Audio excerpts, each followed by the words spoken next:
Hello aspirants, AFO इंटरव्ह्यूची तयारी करत असताना काही गोष्टी टाळायला शिकलं पाहिजेत. या कुठल्या गोष्टी आहेत ज्या तुम्ही टाळायला आत्तापासून शिकलं पाहिजेत? मित्रांनो, सगळ्यात पहिल्यांदा म्हणजे ओव्हर स्मार्ट बनणं किंवा ओव्हर कॉन्फिडंट असणं. कुठल्याही प्रश्नाचं उत्तर देत असताना पॅनलला असं किंचितही फील व्हायला नको की हा समोरचा कॅन्डिडेट थोडंसं ओव्हर कॉन्फिडंट आहे. ह्या गोष्टी टाळण्यासाठी काय करायला पाहिजेत, तर जेवढा प्रश्न विचारला आहे तेवढंच उत्तर द्यायला पाहिजेत. एखाद्या गोष्टीचं जास्तीचं ज्ञान दाखवणं हे तुमच्यासाठी धोक्याचंही ठरू शकतं, कारण इंटरव्ह्यू पॅनल त्यावर बरेच क्रॉस क्वेश्चन करू शकतो. दुसरी महत्त्वाची गोष्ट म्हणजे ऐकून घेणं.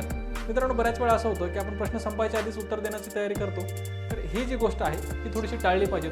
पॅनलचा प्रश्न आधी पूर्ण होऊ दिला पाहिजे आणि त्यानंतर 2 सेकंदाचा पॉज घेऊन विचार करून ठरलेली काही 2-3 वाक्य एवढंच उत्तर दिलं पाहिजे.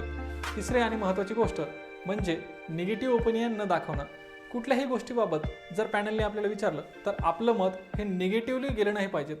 ते शेतकऱ्यांबाबतचा प्रश्न असो, बँकिंग सिस्टमबद्दलचा प्रश्न असो किंवा कुठल्याही सिच्युएशन बेस्ड क्वेश्चनमध्ये तुमचं ओपिनियन हे निगेटिव्ह जाता कामा नये.